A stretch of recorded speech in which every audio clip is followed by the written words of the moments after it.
Olá, pessoal. Boa tarde mais uma vez. Sejam bem-vindos de volta para o nosso encontro de leitura do Banquete de Platão. Hoje a gente vai continuar a apresentação que a Diotima tem feito. Agora, que a gente pode dizer aí uma parte positiva dos ensinamentos da Diotima. A gente viu em que medida a apresentação que ela faz, né, já de início, coloca as suas ideias em refutação, aquilo que seria propriamente defendido pelo Sócrates, né? Que aí, no caso, a gente pode entender o Sócrates como assumindo certas teses do Agatão, que foi o último a discursar, e agora a gente está vendo nessa parte do diálogo, digamos assim, entre a Diotima e o Sócrates, uma parte mais positiva, ou seja, aquela em que, de fato, a Diotima está apresentando os seus ensinamentos acerca de Eros, né? Ou seja, aquilo que ela, de fato, entende ser uma caracterização apropriada, digamos assim, da essência e da natureza de Eros, né? A gente viu como é que essa parte positiva começa com o mito de nascimento de Eros, né? Eros nasce lá dessa filiação entre a escassez e o excesso de possibilidades, desse mito de origem. Depois a gente parte para entender como é que o Eros causa benefícios aos seres humanos, né? Como é que ele vai beneficiar os homens a partir da sua influência, dada essa característica dele. E a gente viu agora, na semana passada, qual é, de fato, a explicação daquela definição que a Diotima tinha dado acerca do que é o Eros, né? O Eros como o amor, o desejo, melhor dizendo, de sempre possuir as coisas belas, né? De sempre possuir as coisas boas, lembrando que tem sempre essa complementariedade, né, entre belo e bom para os gregos. Então, entender aí essa definição de Eros é entender, em última análise, aquilo que a Diotima falou, que a gente leu no encontro passado, que é a geração na beleza, né? Eros, como é que o Eros pode ser entendido como o desejo pelas coisas belas? Porque ele anseia gerar na beleza, né? Então, essa geração na beleza, né? Esse na tem a ver aí exatamente com o lugar onde o Eros procria, né? O Eros é gestado, ou aquilo que ele faz para gestar, né? De fato, o território moral, digamos assim, dessa relação entre coisas boas e coisas belas, que promove a gestação, né? Tal como nos seres humanos, a relação entre homem e mulher, né, faz com que se geste, né, uma nova vida, e esse gesto é visto pela Diotima como um atributo divino conferido aos seres humanos. Da mesma forma, o Eros, ele é um movimento para essa procriação, né? Não só em vista exatamente desses filhos, né, dessa nova vida, mas também em vista de algo que ela vai acrescentar hoje, que a gente vai ler, que é a gestação na alma, né? Não só no âmbito do corpo, como é o caso da relação sexual entre homem e mulher, mas também no âmbito da alma, tá? Sempre aí em vista dessa dicotomia presente na natureza humana, que é a relação entre corpo e alma, tá? Então, a gente parou aí no encontro passado, quando ela apresenta o que significa isso de gerar na beleza para o homem, porque, em certa medida, isso é tudo aquilo que o homem pode aspirar enquanto um ser mortal, né? Dado que o ser humano é um ser mortal, o máximo que ele pode aspirar é a imortalidade. E no caso do ser humano, como no caso de todos os seres mortais, como a gente vai ver, só é possível a esse ser mortal alcançar a imortalidade por meio da geração. Portanto, o Eros, aí, em última análise, é o mecanismo pelo qual os seres mortais podem alcançar a imortalidade. Tá legal? Então, essa já se torna aí uma definição mais completa, digamos assim, do que é o Eros. Tá? O Eros, aí, então, entendido como um desejo na direção das coisas belas em vista de procriar, né? E essa procriação é o que garantiria, em última análise, a imortalidade desse ser mortal. Tá? Tranquilo? A gente parou aí, então, na semana passada, em 207C, né? Finalzinho da 207C, já para entrarmos na seção 207D.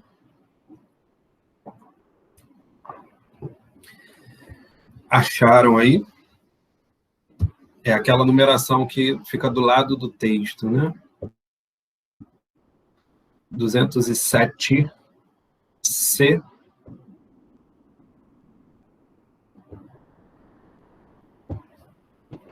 A gente parou aí.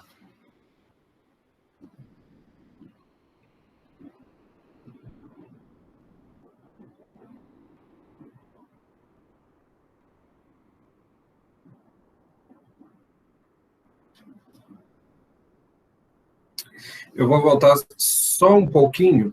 Eu vou voltar aí em 207A, tá? Só para vocês... só para a gente fechar essa fala da Diotima, que é bem interessante com relação à loucura amorosa, né? Porque ela vai ter aí uma relação depois com a reflexão que ela vai colocar agora na parte de hoje. Tá? 207A, eu vou ler aí quando começa assim, tudo isso ela me explicou aos pouquinhos. Acharam?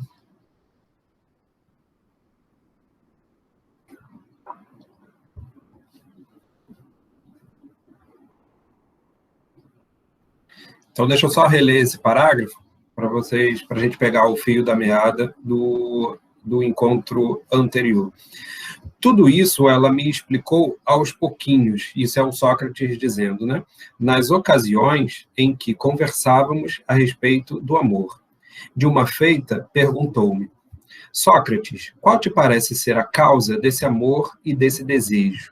Ainda não observaste que estado de braveza ficam os animais no tempo de procriar, os que voam e os que marcham, como que padecendo todos eles dessa loucura amorosa, primeiro quando se unem, depois para criar os filhos, e como até mesmo os mais fracos se atrevem a defendê-los contra os mais fortes, e a morrerem por eles, e como suportam os horrores da fome e tudo mais só para alimentá-los?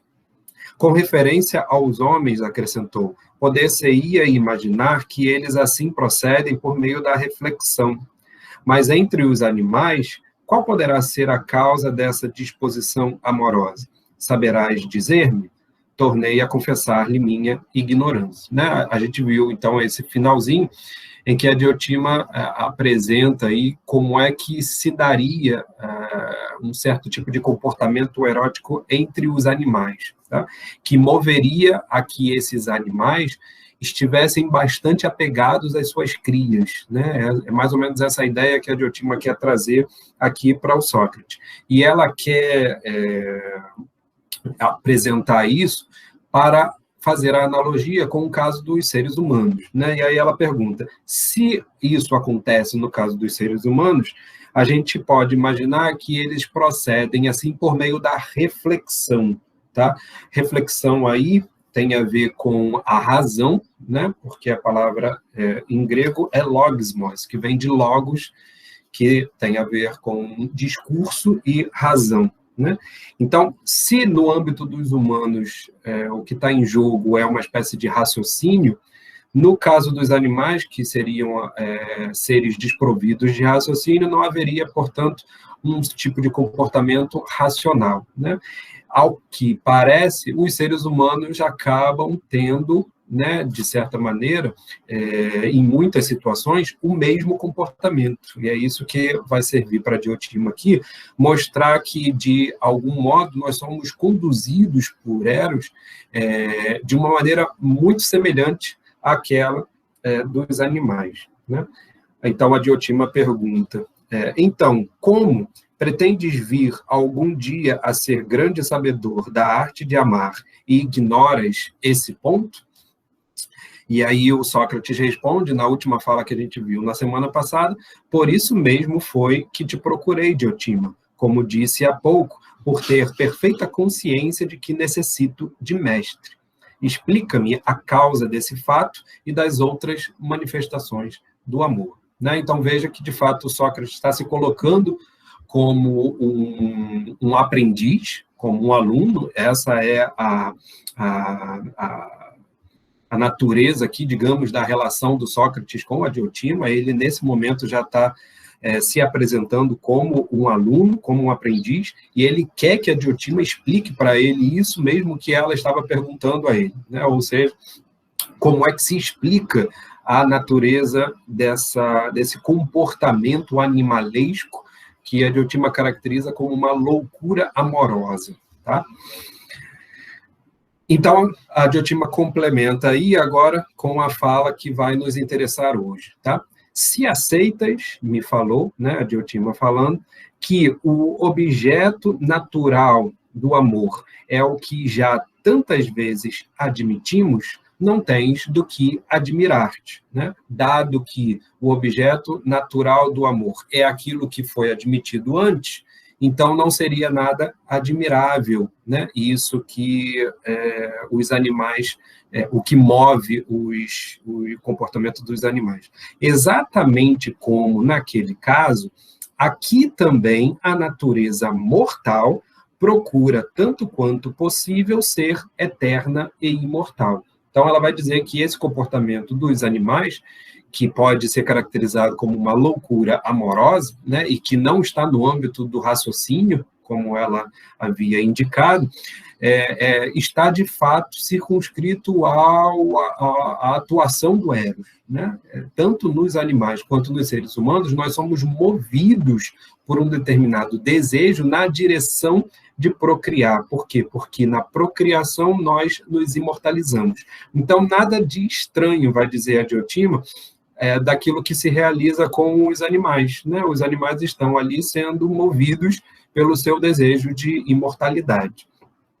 Ora, a geração é o único meio para atingir esse fim, tá? Isso é muito interessante e talvez seja o ponto central aí dessa fala da Diotima de hoje. Ela quer mostrar em que medida a geração que ela havia dito que era o objetivo, portanto, a finalidade do Eros, né? O Eros tem uma natureza, ele tem um efeito e ele tem uma finalidade, né? A gente já está vendo essa escadinha da descrição de Eros desde o início, né? Então, dada a natureza de Eros e dado a sua finalidade, é necessário que a gente compreenda que a geração é o único meio que nós temos para atingir o fim do amor, o fim do Eros, né? O fim no sentido de finalidade, né? No sentido de objetivo.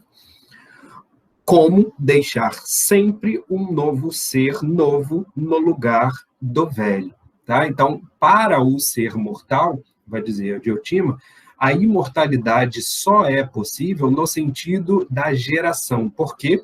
Porque essa imortalidade significa o deixar um novo no lugar do velho, né? Conforme algo vai envelhecendo, ele vai se movendo na tentativa de deixar em seu lugar um mais novo, de forma que esse mais novo sustente aquilo que o mais velho era, né? E, portanto, o imortalize em alguma medida, tá?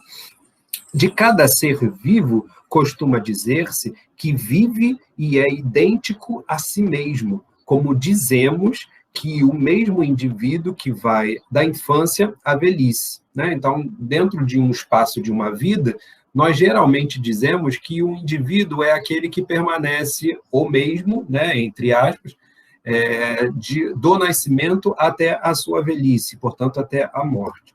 É denominado o mesmo, conquanto nunca conserve consigo as mesmas coisas. Por isso que eu coloquei aí meio que, entre aspas, essa noção de o mesmo, tá? E essa noção é muito importante aqui para o que a Diotima vai querer apresentar agora, porque esse o mesmo, né, tó ao tó, vai, em última análise, ser o mecanismo que o Platão está utilizando para descrever o Eros enquanto um desejo pela ideia da beleza, né, por aquilo que existe de beleza na imortalidade.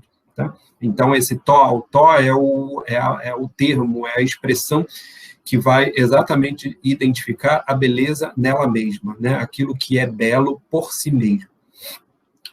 Então, a Diotima já está mostrando aqui que, dada a natureza e a condição de mortalidade dos seres mortais, aquilo que nós dizemos que geralmente é o mesmo, ou seja, o indivíduo que nasceu até o seu momento da morte, portanto, essa extensão temporal, digamos assim, na verdade é o mesmo entre aspas, porque, vai dizer eles nunca conservam consigo as mesmas coisas, né? Isso é uma coisa que há 2.400 anos atrás, há 2.400 anos, já se sabia em termos de mutabilidade, o que hoje, por exemplo, a ciência biológica comprova, né? Que nem mesmo uma célula ela se conserva a mesma, tal como nós a tivemos desde o nascimento, né? Então, de fato, nós estamos em perpétua, como dizia o Heráclito, em perpétua transformação, em perpétua mudança. Então, é denominado mesmo conquanto nunca conserve consigo as mesmas coisas, pois não cessa de renovar-se. Então, o que caracteriza a vida mortal é a renovação, é sempre a modificação daquilo que se era, com perdas incessantes dos seus elementos constituintes, nos cabelos, na carne, nos ossos e no sangue, e não apenas no corpo, mas na própria alma, os costumes, os caracteres, as opiniões, os prazeres, as tristezas, os temores, nada disso permanece o mesmo em ninguém. Estes surgem, aqueles passam. Né? Veja que interessante como é que, dada essa natureza humana, né, caracterizada pela dicotomia entre corpo e alma, nós, enquanto seres mortais, não temos, nem no âmbito do corpo, nem no âmbito da alma, nada que permaneça o mesmo. Né? No âmbito do corpo, nada no sangue, na carne, nos ossos que permaneçam o mesmo, e na alma, nada dos costumes, dos desejos, dos temores, das vontades, permanece a mesma. Né? Nada disso permanece o mesmo em ninguém. Estes surgem, aqueles passam. Porém, o mais desconcertante de tudo é que nossos próprios conhecimentos ora nascem, ora desaparecem, nunca permanecendo nós idênticos a nós mesmos em matéria de conhecimentos, porque igual coisa se passa com cada conhecimento em particular. Então, dada a característica do ser humano de que nada permanece nele, né, seja no corpo, seja na alma, até mesmo o conhecimento, vai dizer a Diotima, não permanece o mesmo. E por que está sendo trazido aqui o caso do conhecimento? Tá? Porque, veja, desde o início, o Sócrates estava sendo aí convidado pela Diotima a refletir acerca de Eros como uma imagem do filósofo, né? Como uma imagem daquele que busca o conhecimento, portanto, daquele que foge da ignorância. Tá? Lembram disso? Então, o conhecimento vai servir sempre para o discurso da Diotima como uma espécie de parâmetro, como uma espécie de orientação, né? Em vista do conhecimento que nós podemos estabelecer como é que estamos nos movendo na direção dele, né? Como é que nós estamos, portanto, situados frente a algo que é, de fato, conhecido ou não. E aí vai dizer a Diotima, mesmo no caso dos conhecimentos que, a princípio, têm o caráter de serem permanentes, de serem duradouros, né? Pense, por exemplo, numa verdade como 2 mais 2 igual a 4. Né? Essa verdade é um conhecimento que se obtém e que ele não se perde ou não se perderia, né? Em última análise. O que a Diotima está dizendo? É que mesmo estes conhecimentos, eles podem ser perdidos. Né? Mesmo aquilo que tem o caráter de ser permanente, ele pode ser perdido. Tá legal? Por quê? Porque no âmbito humano, no âmbito mortal, tudo está em perpétua renovação. Certo? Então, ela vai explicar aí como é que se processa essa perda do conhecimento e por que nós precisamos de uma determinada atividade para poder resgatar os conhecimentos. Da mesma forma que nós precisaríamos de alguma atividade para poder resgatar as outras coisas que nós perdemos ao longo da existência. O que denominamos estudo, né? Em grego aí, meleton, né? A atividade de, em certa medida, de se pôr a aprender, né? Pressupõe que o conhecimento nos abandona. Então, dada a atividade do ensino, dada a atividade do aprendizado, aquilo que nós fazemos no momento em que estamos buscando aprender, como o próprio Sócrates está em relação a Diotima, né? A gente viu que o Sócrates está colocado diante da Diotima exatamente como um aprendiz. Ele quer que a Diotima ensine a ele, né? Então, isso que o Sócrates está fazendo, né, meta da metalinguagem, né? Vamos voltar aqui ao contexto do banquete. O Sócrates está narrando o que ele aprendeu da Diotima há muito tempo atrás e durante muitas sessões, né? Durante muita convivência que o Sócrates teve com a Diotima. Durante toda essa convivência, o que o Sócrates aprendeu? A estar eroticar, né? As coisas do amor. São essas coisas que ele está rememorando agora, no momento em que ele discursa. Então, veja, o Sócrates está provando para os demais aquilo mesmo que ele está dizendo com relação ao conhecimento que a Diotima tinha oferecido a ele, né? Tinha apresentado a ele. Na verdade, tinha feito com que ele aprendesse, né? Ele conseguiu aprender e ele consegue preservar esse conhecimento na medida em que ele conserva a postura de estudo, a postura de ensino, portanto, a postura de um eterno aprendiz, tá? Que vai ser a característica da postura do filósofo, né? Então, o que denominamos estudo, essa aplicação no aprendizado, pressupõe que o conhecimento nos abandona. E esquecer, em grego, lete, né, é precisamente isto, perder o conhecimento adquirido, vindo a ser a reflexão, e aí em grego é melete, né, a criação de uma nova lembrança em substituição da que nos deixou, o que faz durar o conhecimento e dá a impressão de que é sempre o mesmo. Então, olha que bacana isso. Você ter aprendido que 2 mais 2 é igual a 4 em algum momento da sua vida, não faz com que este conhecimento ele seja permanente em você durante toda a vez que você refletir sobre esse 2 mais 2 igual a 4. Toda vez que você refletir sobre esse 2 mais 2 igual a 4, que você aprendeu em algum momento, ele vai ser renovado em termos de aprendizado. Ele vai ser resgatado de um modo diferente daquele anterior, né? Porque aquele anterior foi envelhecido, ele vai sendo apagado, ele vai sendo escondido, ele vai caindo no esquecimento, né? Daí o termo léter. E o termo lete é importante para a gente, lembrem, porque a gente já tinha dito que a definição de verdade, né, em grego se diz aletheia, né?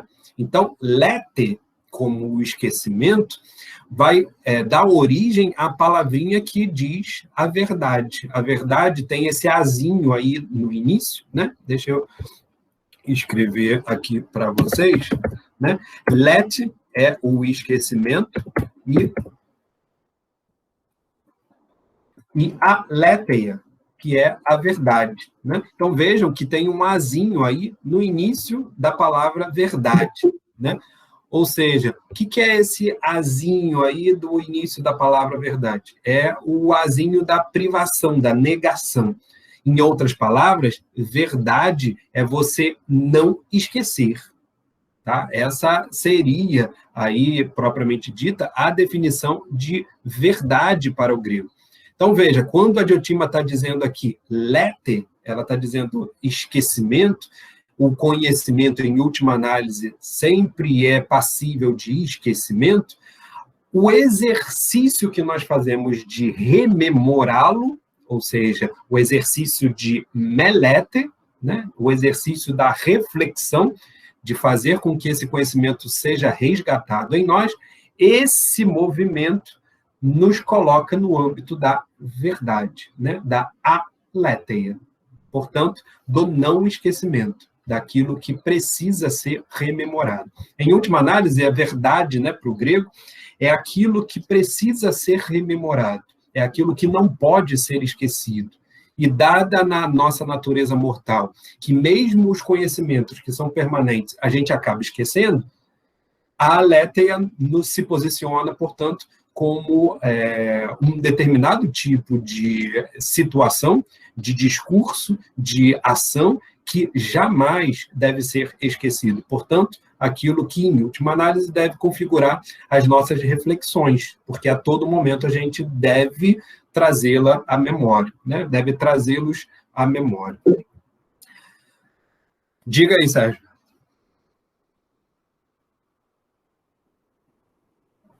Oi, está escutando? Diga, estou escutando. Esse conhecimento, essa verdade esquecida, quando retomada, quando trazida novamente à rememoração, é uma verdade, é um conhecimento que é o mesmo, ou é um conhecimento que se modifica quando ele é atualizado? É um conhecimento estático, é um saber que está na memória, mas que ele se repete tal qual ele foi guardado, ou não? Ou é uma mudança quando ele é atualizado? É isso que a Diotima está indicando aí com essa tentativa de descrição do que é o fenômeno do conhecimento, né? Ela está querendo mostrar exatamente que o conhecimento, no momento em que ele é resgatado, ele já não é mais o mesmo.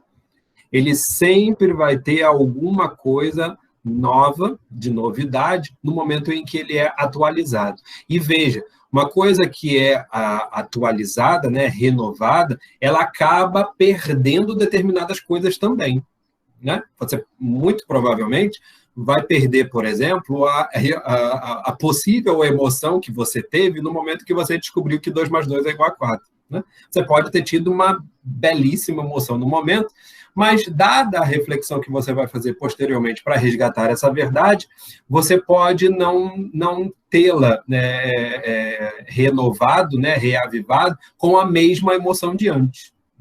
Muito provavelmente você pode trazê-la com uma emoção até oposta, né? O caso, por exemplo, pode ser inverso. Às vezes você aprende determinadas coisas, por exemplo, num tempo em que você não sabia para que aquilo servia, e isso é muito comum, né, no período de ensino e aprendizagem. Você acaba aprendendo coisas que você não sabe para que serve, né? Essa é uma das reclamações constantes dos alunos, quem é professor sabe. Então, dentro dessa dinâmica, você pode vir a refletir sobre aquilo que você aprendeu lá atrás e descobrir que, na verdade, aquilo ali é uma maravilha, né? E o teu comportamento em relação àquilo era outro na época da infância, na época da juventude.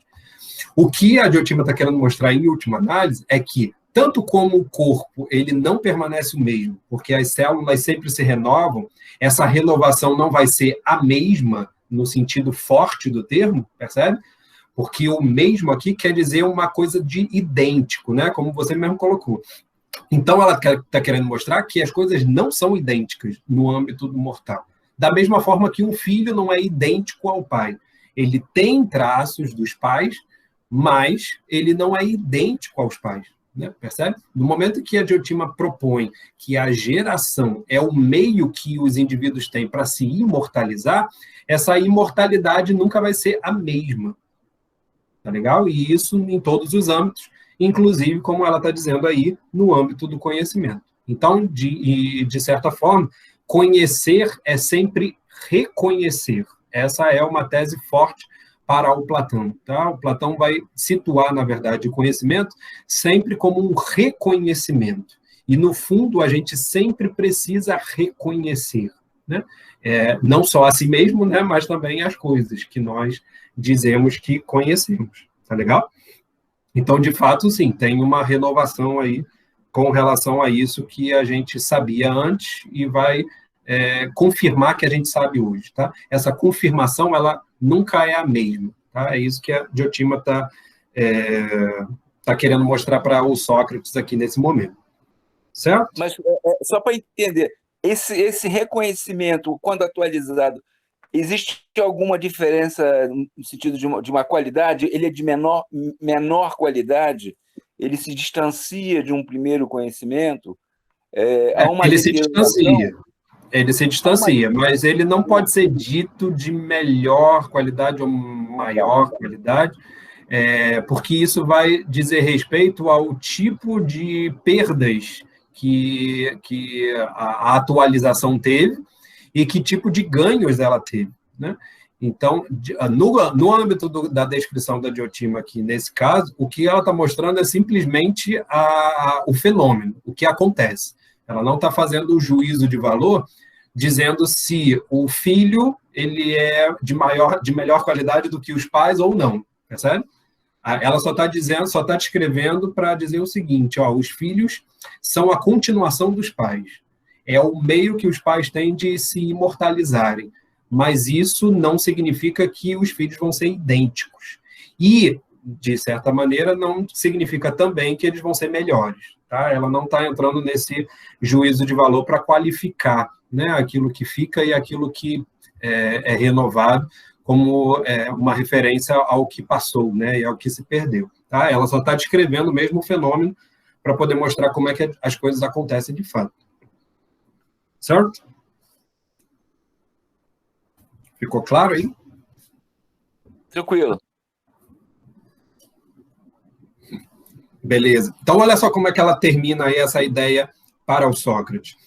É desse modo que de tudo que é mortal se conserva. Essa é a única forma, como ela tinha dito lá em cima, né, que tudo que é mortal se conserva. É a única maneira. Tá? E o que é mais interessante no texto grego é que essa conservação possibilitada pela geração, né, possibilitada pela renovação, se diz em grego sotsetai, né, que vem de sotse, que é salvação em última análise. Tá? Veja como que isso vai ser muito forte, inclusive para a ideia neoplatônica que vai influenciar o cristianismo. Porque, veja, a única maneira de salvação para o ser mortal é a geração, no entender aqui do Platão. Percebe? O que o cristianismo vai fazer? Vai dizer que a imortalidade, na verdade, é obtida pela permanência da alma após a morte. Tá? Então, o que o Platão está querendo dizer aqui com a Diotima, no caso, é que tudo se modifica, inclusive a alma. Tanto o corpo, quanto a alma e quanto o conhecimento. Se todas as coisas se modificam, então a única salvação que nós temos de nos imortalizarmos é por meio da geração. É fazendo com que aquilo que nós somos transpasse aquilo que nós somos, né? Ou seja, fazer com que aquilo que nós somos transforme-se em algo novo para as futuras gerações. É desse modo que tudo que é mortal se conserva, não porque se mantenha sempre o mesmo, né? Tá aí aquela indicação que eu estava dando, como se dá com as coisas divinas, mas pelo fato de retirar-se o que envelhece e deixar no seu lugar algo mais novo, como se fosse o mesmo. Então, veja que ele faz aí um paralelo entre a situação dos imortais, dos deuses, né, e dos mortais. O que acontece nos imortais? Os imortais são sempre os mesmos. Portanto, eles são idênticos a si mesmos, né? Em grego, to auto, mais uma vez o to auto aí aparecendo, tá? O mesmo, aei, sempre, einai, né? Que é o verbo ser. Portanto, to auto, aei, einai, né? Eles são sempre o mesmo. O que não acontece com os mortais. Os mortais, eles são como se fossem idênticos, né? Oion, auto, en. Né? Ou seja, eles parecem como se fossem os mesmos, mas não são. Tá legal? Por que parecem como se fossem os mesmos? Porque a gente só pode ser o mesmo, né, em última análise, por meio da geração de um novo. E esse novo ocupa o lugar dos mais velhos. Né? Pois é, somos filhos de uma geração. Né? E, na verdade, filhos de uma geração para deixar a nossa marca nas próximas gerações. Né? O ciclo de gerações, né, em última análise, é o que nos permite imortalizar. Ao mesmo tempo que nós somos, olha que pesado isso, né, e ao mesmo tempo forte, né? Ao mesmo tempo que nós somos a imortalidade dos nossos antepassados, nós também seremos o meio de nos imortalizarmos por meio daqueles que virão depois de nós. Né? Então, de certa maneira, existe aí um fluxo de imortalidade dado pela existência humana como um todo, no qual nós estamos inseridos para tentar, ao menos, imortalizar algo de nós. Né? Algo que é possível deixar aí para as próximas gerações. É por esse motivo, Sócrates, continua Diotima, que participa da imortalidade o que é mortal, o corpo e tudo mais. Com o que é imortal, o caso é diferente, né? Como ela já deixou claro, a diferença entre mortal e imortal. Não te admires, portanto, de que todos os seres se mostrem tão apegados a seus rebentos, pois é só com vistas à imortalidade que lhes é inerente tamanho zelo e tanto amor. Tá? Então, veja por que de fato, ela está explicando aquela pergunta que ela fez para o Sócrates. Por que os animais enlouquecem, né? Parecem que estão possuídos por uma loucura erótica no momento em que eles procriam e no momento em que os filhos nascem para protegê-los. Por que eles agem dessa maneira? Porque o mortal vê na geração o seu único meio, a sua única, né, é bom a gente usar esse termo, a sua única salvação, né, para a imortalidade. A salvação da imortalidade está na geração. Ouvindo-a expressar-se nesses termos, senti-me tomado de admiração, né, em Taumatsa. Né? Em Taumatsa é interessante, né, porque tem aí uma proximidade com entusiasmo. Entusiasmo também é uma palavra grega, tá? Que significa Deus manifestado dentro de si, né? Dentro, no interior de si. Né? Então, estar entusiasmado é estar cheio de Deus, né, em última análise.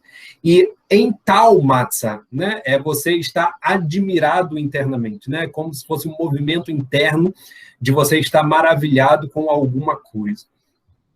Então, Sócrates estava tomado de admiração e lhe falou: mas as coisas, sapientíssima Diotima, lhe disse, se passarão assim mesmo? Sócrates ainda está na dúvida, né? Se de fato as coisas são dessa maneira.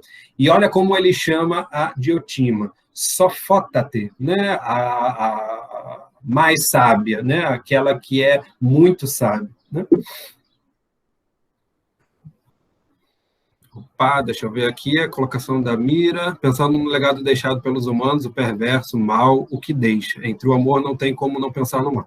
Certamente, né? O que você for deixar, né? o seu legado, aquilo que a gente chama de legado, né? Ele não se manifesta só apenas nas coisas boas, né? De fato, a ambiguidade daquilo que a gente gera para poder deixar, né, um legado, né, deixar uma ressonância daquilo que nós somos, se manifesta tanto por um lado quanto por outro, né? Então, veja, o Sócrates diz aí, olha, eu estou admirado, sapientíssima Diotima, mas eu não sei se, de fato, as coisas acontecem dessa maneira. E olha que interessante o comentário do Sócrates, né? E ela, com o gesto do mais consumado sofista, responde, né? Podes ter certeza disso, Sócrates. Né? Então, olha o comportamento da Diotima. Né? O comportamento da Diotima, percebam, não é o comportamento do filósofo. Isso é interessante de ser identificado. Tá? O comportamento do Sócrates, tanto no caso dele fazendo aquela conversa com Agatão, quanto no momento em que ele agora está frente à Diotima, nas duas situações, é ele que encarna o filósofo. Por quê? Porque a postura do filósofo é aquele que não sabe, mas está querendo saber. A Diotima não tem esse comportamento. O comportamento da Diotima é daquela que sabe. Portanto, o papel dela é o papel de um sofista, né? De um sábio e, em última análise, também podendo ser chamada de sofista, como o Sócrates já rotula aí. Tá? Então, ela diz, podes ter certeza de que é assim mesmo, Sócrates, pois, se te dispusesses a examinar a ambição dos homens, ficarias espantado diante da sua enorme insensatez. Insensatez aí é não reflexão, né? É não ser capaz de reflexão, alogias, tá? A sua insensatez, caso não refletisses nas minhas palavras e não levasses na devida consideração o instinto amoroso de conquistar alto nome e glória imortal por toda a eternidade. Tá? Isso, de fato, é um traço da cultura grega, tá? Que a gente, em certa medida, poderia trazer para os nossos tempos e, em certa medida, não. Né? O que o grego tinha como muito forte era a ideia de que, pela poesia, era possível rememorar os grandes feitos. E, portanto, ser cantado por um verso de algum poeta era ser imortalizado. Tá? Então, em relação a essa visão da glória, né? De você chegar a ser cantado por um poeta, é você alcançar a glória. Né? Hoje a gente chamaria a glória como fama, né? O que não é necessariamente a mesma coisa. Tá? Porque a fama pode ser simplesmente visibilidade, e não necessariamente glória, no sentido de você ser honrado por um feito valoroso. Você pode, inclusive, ter uma fama de um feito ruim, né? De um feito mau. Então, não tem necessariamente a ver com glória, a nossa ideia de fama, mas o que mais estaria parecido aí é com um desejo de muitas pessoas pela fama, né? Por estarem aí, de algum modo, imortalizada pelos meios midiáticos. Tá? Seria algo que poderia ser aproximado dessa intenção que os gregos tinham com relação à glória imortal. Para isso, estão prontos a arrostar os maiores perigos, mais do que pelos próprios filhos. Então, olha que coisa, né? Em face da glória, em face dessa honra, eles, inclusive, poderiam mover, né, a si mesmos em perigo de um modo até mais forte do que o que eles faziam com os seus próprios filhos, no intuito de protegê-los. Né? Se aproximaria com a ideia de ser amado? Em que sentido, Vanessa? No sentido de... Eu vou falar, então. Está me ouvindo? Oi, estou ouvindo. Então, essa ideia que você trouxe da visibilidade, da fama, né, tem alguma coisa em torno, né, eu acho que da tentativa de ser um objeto amado, né, querido, desejado, admirado. É por isso que eu pensei nessa aproximação aí dessa coisa amada, né? A fama, no caso, ou a glória como algo amado, né? Sim, tem a ver porque dentro desse âmbito, propriamente dito, das coisas que nos movem em termos de loucura amorosa, é que o exemplo da glória está sendo introduzido aí. Então, de fato, o que move esses... Eu até não falei do termo, né? Mas o que ela está caracterizando aqui como esses homens ambiciosos, né? É filotimia, né? Filo é aquela palavrinha que dá a mesma filosofia, né? O mesmo termo. Filo tem a ver com a filia, com uma espécie de relacionamento que você pretende ter fixamente com alguma coisa ou com alguma pessoa. Então, filotimia, timia é a honra, a filotimia é aquele que busca a todo preço, né, e a qualquer preço, melhor dizendo, a honra. E aí, de fato, esse é um comportamento que está, de algum modo, sendo envolvido pelo erotismo. Tá? É como você mesmo colocou, a glória seria o objeto amado, em última análise. Né? Obrigada. Oi? Da mesma forma que o objeto amado do filósofo é a sofia, por isso ele é filosofia, né? Ou é filósofos. Né? Ele ama a sabedoria de tal modo que a sofia se torna o seu objeto de desejo, né? O seu objeto de amor. E o que está aqui colocado, que me parece que já estava colocado lá no discurso do Aristófanes, é essa ideia de que é o eros que causa a filia. Né? E isso aparece depois até no discurso do Agatão também.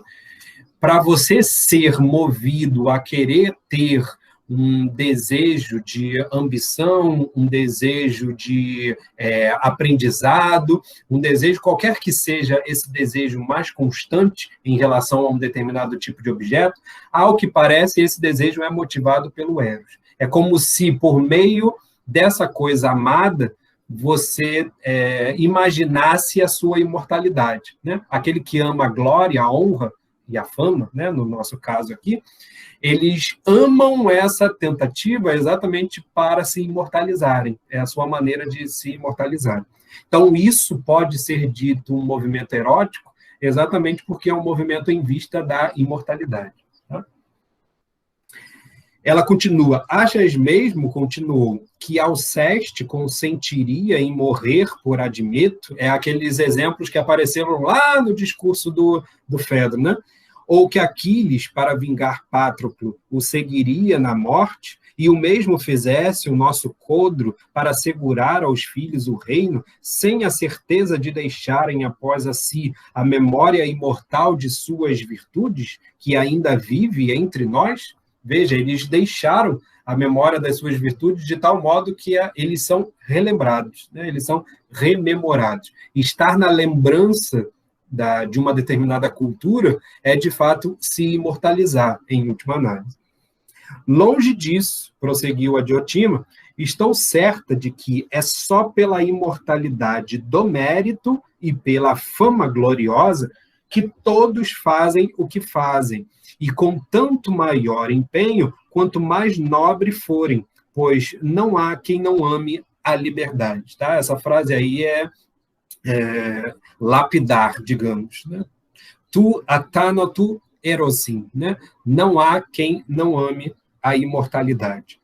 Os indivíduos, prosseguiu, cuja força fecundante reside apenas no corpo, voltam-se de preferência para as mulheres.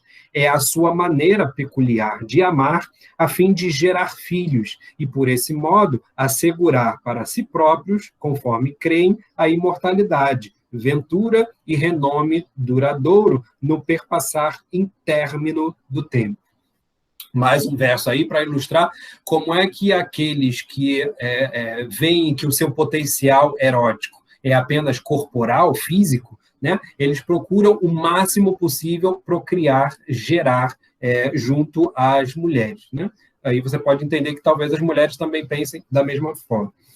No caso daqueles que são fecundos na alma, e aí existe essa separação entre aqueles que são fecundos no corpo e os que são fecundos na alma, e aí ela até ratifica, né? Ó, os fecundos na alma, sim, porque há também pessoas, me falou, cuja força fecundante reside na alma, muito mais ativa do que a do corpo, com relação às coisas que convém à alma conceber e procriar. E que lhes convém conceber?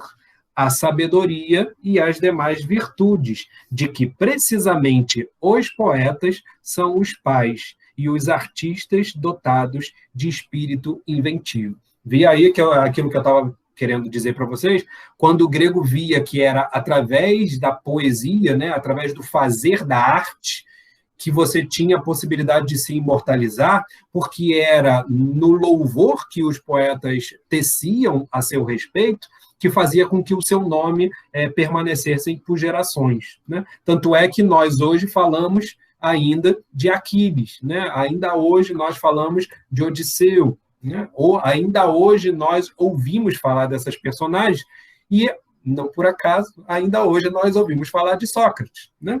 Por quê? Porque ele foi tecido pela mão de um dos mais brilhantes poetas daquela época, né? Não por acaso a gente está lendo a obra dele agora mesmo, tá legal? O Sócrates não escreveu nada, então seria muito possível que o Sócrates se perdesse no tempo.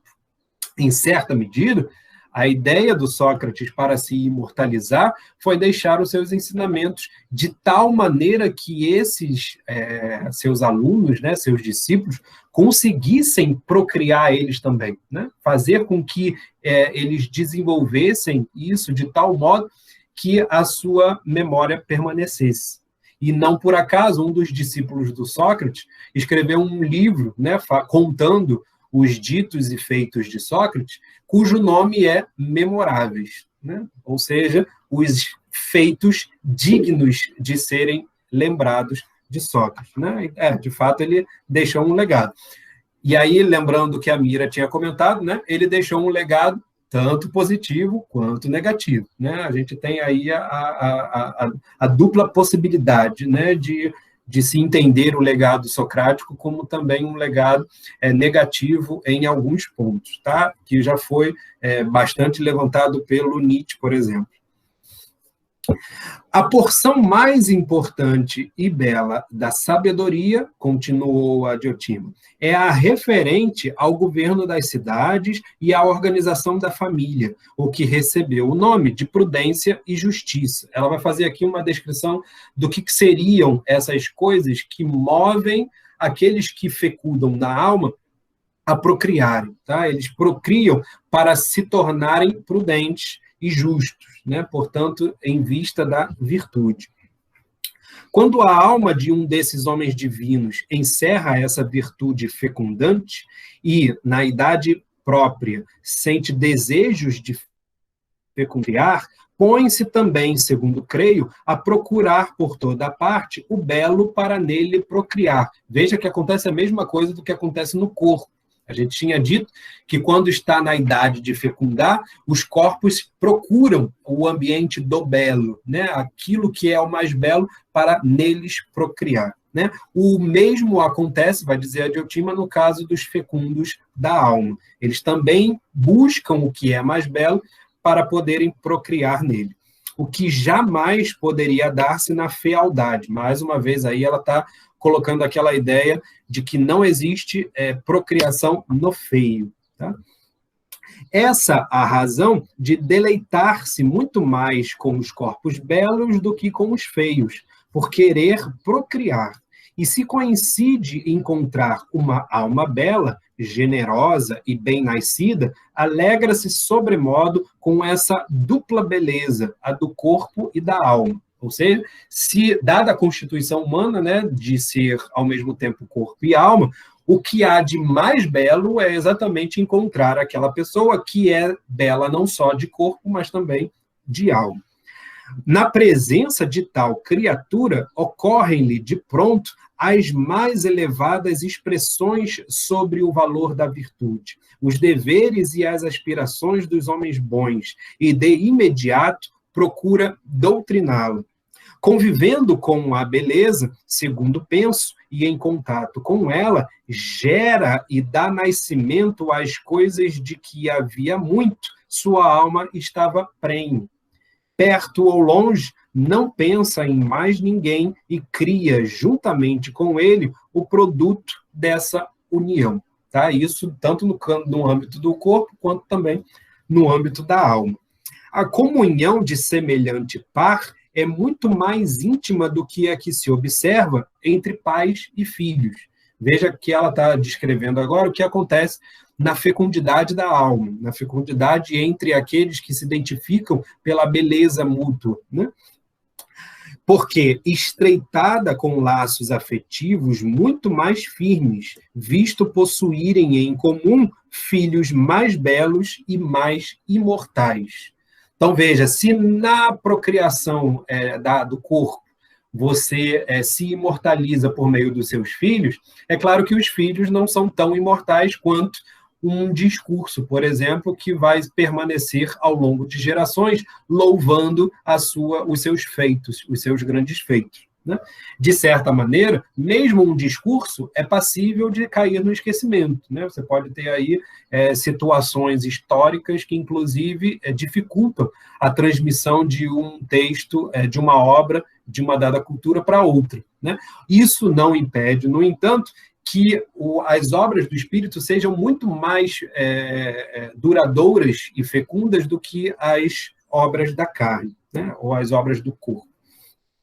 Não há quem não prefira os filhos dessa natureza aos da geração humana, quando olha com virtuosa inveja para Homero, Hesíodo e outros excelentes poetas, e reflete nos produtos que nos legaram e lhes granjearam glória e memória imperecíveis. Isso é muito interessante, por quê? Porque o poeta é aquele não só que rememora os grandes feitos de determinadas pessoas que existiram, portanto, ele é aquele que é capaz de fazer com que as pessoas se lembrem do que é digno de ser lembrado, portanto, que as pessoas tenham a verdade, né? Verdade como alétheia, como não cair no esquecimento, ao mesmo tempo em que ele, sendo aquele que rememora, ele também não cai no esquecimento. Olha que legal.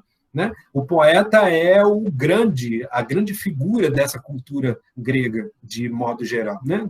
Não por acaso, o Platão vai dizer que o Homero é o educador de toda a Grécia. Por quê? Porque a figura do poeta ela é central para esse tipo de cultura que tem na imortalidade, no desejo da imortalidade, né? Esse desejo erótico de se imortalizar, exatamente o seu motor cultural. E, portanto, o poeta é, ao mesmo tempo, o fazedor dessa cultura, porque ele, por meio dos seus versos, imortaliza as grandes figuras da cultura grega, ao mesmo tempo em que ele mesmo se imortaliza, porque quando estiverem cantando Homero, vão estar cantando também o próprio Homero. Né? Ou seja, não estou cantando apenas Aquiles, não estou cantando apenas Odisseu, eu estou cantando também o poeta. Ou então, caso queiras, continuou, quando considera a qualidade dos filhos deixados por Licurgo na Lacedemônia, Lacedemônia é a Esparta, né, a cidade de Esparta, e Licurgo foi um dos grandes, ou talvez o maior legislador da cidade de Esparta. Né? Então, aqui ele está dizendo que também as obras no âmbito do direito, no âmbito da política, elas também tendem a permanecer, né? Deixados por Licurgo na Lacedemônia, defensão e salvaguarda da Lacônia e, por assim dizer, de toda a Hélade. Né? Em última análise, a defesa que Esparta fez da cultura Hélade, né? Da cultura grega, durante a guerra contra os persas, né? Ilustrada lá pelo evento dos 300 de Esparta, geralmente simboliza a vitória, né, desse tipo de cultura desenvolvida pelos espartanos através das leis desenvolvidas pelo Licurgo. Entre vós outros, e aí no caso ele vai falar dos atenienses, também, e entre vós outros também, o Solon é venerado por haver concebido vossas leis, assim como entre os helenos, e entre os bárbaros, outros mais, por toda parte, produziram um sem número de obras excelentes e geraram de 1000 modos a virtude.